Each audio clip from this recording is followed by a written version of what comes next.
And considering they were league champions last year, and I've said it before, and I've said it a number of times, Liverpool are bad champions. They've been bad champions. They were bad champions a few years ago.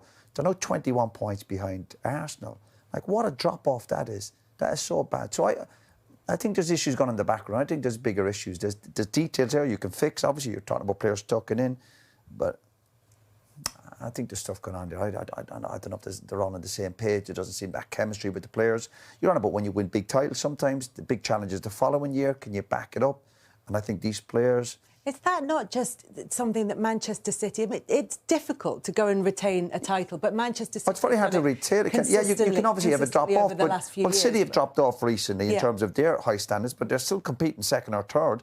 They're not 20, 30 points behind the team who's winning the league. That's a drop-off. But for Liverpool to be so far off it, that's like last year they conceded, they lost 4 games. They've lost 9 already this year. You're going, that is... I find it hard to get my head around that. After they'd won the league. Yeah, of course, but they're just slacking off a little bit. They switched off, of course. And it's almost that mentality. Last year, I was critical of Liverpool towards last year, or even towards the end when they were like, I felt they were almost partying too much. And they were partying with 4, 5, 6 weeks to go, and the fans, and there was celebration after every home game. You're going, you're a Liverpool Football Club, I know it's... But you're not, but let me finish. You're not expected to win league titles. So when you do win a league title, you go, don't worry, they're planning for us in our dressing room. We go, yeah, enjoy it, don't get me wrong.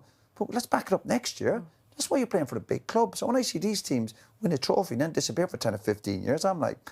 And I'll be thinking the same at Arsenal. When Arsenal win the league this year, you don't want Arsenal to disappear for the next 3, 4, 5 years. You go, you've got to back it up. Or don't be 20, 30 points behind the top team next year. You've got to compete. That's your challenge. And when you're giving up goals like that, or whether it Wolves recently, or even the goal against the game against Man City, I look at this group of players and their mentality and their work rate and their desire, what they do on the training pitch.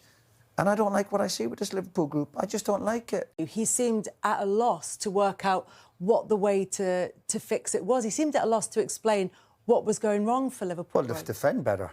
Defend better. The goal they gave away in his position, and for an experienced player, I know people say it's not his natural position. You can't be on the outside looking back in. You've got to get back in. You've got experienced defenders. Get back in. As you're 1-0 up, but we're under the cosh. We've already, throughout the season, conceded a lot of late goals. So take your 1-0 victory and you move on. So the goals, when players get interviewed afterwards, they say, well, if I knew the problem, we can see the problems. Defend better. Have more desire. Whether it be Robson with your headers, your 2 centre-halves, from a free kick from a goalkeeper. That's exactly where you've got to be tucked in. So have they lost that bit of... There's definitely something missing at Liverpool, obviously. They're way off it. Their performance today, you go 1-0 up, you're thinking, come on, Liverpool, no, this is your chance to flex your muscles. But there's definitely tension in the stadium. There's nervousness. There's something amiss with Liverpool, whether it be obviously the players, obviously issues with the manager, whatever, but recruitment, that's not really panned out the way they hoped. And there can be issues with that, obviously, and 1 or 2 injuries, like every other club out there. But Liverpool have got to have a good look in the mirror and say, listen, let's get back to that fight and desire that we had last year when we were scoring the late goals and winning these tight games. Now they're coming... Even we were here... What was it, a month or so ago against City, and they found a way to lose that, even though they had good chance in the second half. So, yeah, the players need to take responsibility because the goal they gave away is schoolboy stuff.